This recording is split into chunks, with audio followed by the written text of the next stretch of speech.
From the Oklahoman newsroom, this is a Varsity Update. I'm Jenni Carlson here with Jacob Unruh. Jacob, the Player of the Week voting continues until 4 p.m. on Tuesday. Fans can choose their Player of the Week from the first round of the playoffs, but we've already made our choice known.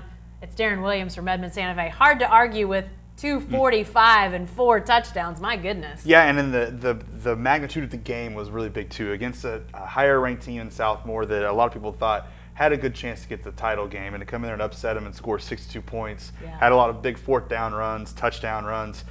He's just really playing at a high level right now, and that's what I wrote about, that he's playing at a higher level, and the offensive line continues to improve. Since the loss to Jinx, they've gotten better and better. And going into Broken Arrow, that's a big key for them this week. Well, you mentioned his offensive line. He treated them too, didn't he? He treated one of them. Okay, yeah. Just one of them. He's on a budget. And he said, hey, I took one of them out to lunch, and I asked the other one, he's like, yeah, I had to repay him with some yards. And the other lineman sitting next to him said, hey, I got skipped out on that. And I thought, uh-oh, Darren might be in trouble now, and I might have gotten him in trouble here with this line a little bit, but well, I'm sure he'll spread the love. That line just needs to give him another 245-yard game. He'll take somebody else out to lunch. Right. Yeah, that's right. As I mentioned, though, there is more voting to come in our Player of the Week. People can vote as of now, Tuesday morning. Darren Williams is actually the fan favorite also, so he may sweep that award. But who else is out there, and what are some of the other names that people might be looking to vote for?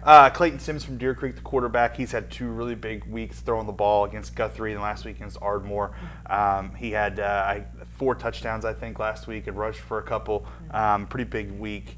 He had Coster Ingraham from Hera had a really big week in getting their first win in 21 years in the playoffs. That's amazing, yeah. He had a couple touchdowns down at Cash. Jacob Mullins at McGinnis, who I saw that game, was incredible. Threw for over 400 yards, had a bunch of touchdowns, out-dueling Oregon commitment Terry Wilson in the process, who has phenomenal that game himself. So there's a couple names: Brandon George, Tabor Johns. A couple of names for people to really look at. All right, and people can go to newsok.com/varsity. Again, that voting open until 4 p.m. on Tuesday. Be sure to stay with the best coverage team anywhere at newsok.com and every day in the Oklahoman.